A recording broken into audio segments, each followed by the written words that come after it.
औरई कोतवाली में झांसी के 3 लोगों पर गंभीर धाराओं में मुकदमा दर्ज किया गया है। एससी, एसटी और लूट समेत आधा दर्जन से अधिक धाराओं में एफआईआर हुई है। कनपट्टी पर रिवॉल्वर लगाकर मारपिटाई और लूट की वारदात को अंजाम दिया गया था। कोतवाली से लेकर एसपी कार्यालय तक में सुनवाई नहीं की गई थी। अब कोर्ट के आदेश पर यह पूरा मामला दर्ज किया गया है। पुलिस ने इसकी जाँच पड़ताल शुरू कर दी है। औरई कोतवाली में झांसी के 3 लोगों पर गंभीर धाराओं में मुकदमा हुआ है। एससी, एसटी और लूट समेत आधा दर्जन से ज़्यादा धाराओं में एफआईआर हुई है। रिवॉल्वर लगाकर लूटपाट और मारपिटाई की घटना को अंजाम दिया गया है। इस पूरी खबर पर ज़्यादा जानकारी के साथ हमारे सहयोगी नितिन जुड़ रहे हैं। नितिन, क्या कुछ पूरी घटना है? मुकदमा दर्ज किया गया है 3 लोगों पर।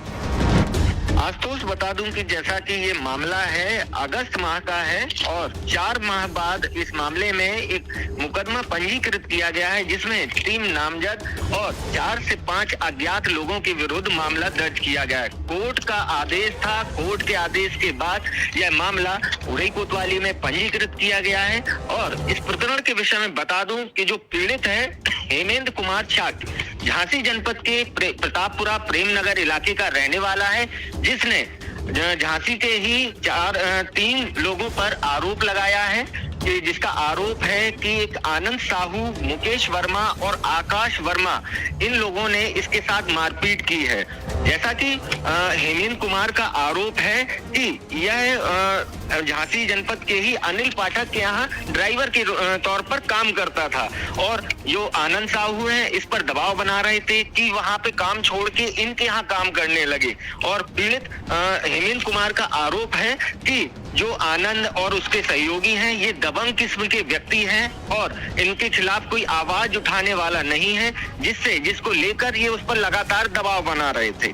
जब इसने बात नहीं सुनी, उनकी नहीं मानी, तो ये किसी काम के चलते उरई आया हुआ था और यह काम निपटा कर 27 अगस्त का ये वाकया है, 17 अगस्त का ये वाकया है, जिस दिन ये उरई आया हुआ था और काम निपटा कर ये वापस लौट रहा था। तभी उरई कोतवाली क्षेत्र के यह रिमिया फाटक के पास पहुंचता है, जो रेलवे क्रॉसिंग है, वहां पहुंचता है।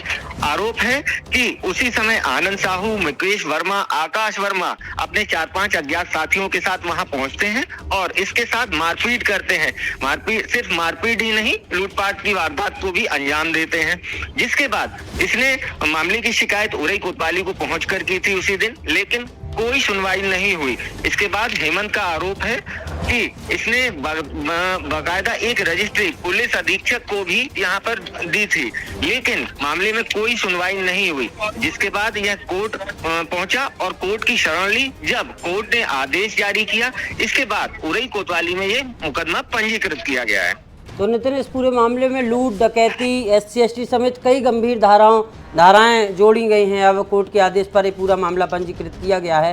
क्या पुलिस एक्टिव हुई है? पुलिस जांच पड़ताल में जुट गई है? क्या कुछ और निकल के आ रहा है? बिल्कुल आशुतोष, जैसा कि ये मामला है हाई प्रोफाइल मामला, समझ में आ रहा है कि जिन धाराओं में मुकदमा पंजीकृत किया गया है, गंभीर ये धाराएं हैं, लूट और मारपीट, डकैती, एससी, एसटी एक्ट, जो तमाम धाराएं इसमें लगाई गई हैं, उसको लेकर पुलिस ने इन धाराओं में मामला दर्ज किया है और मामले की विवेचना कर रही है।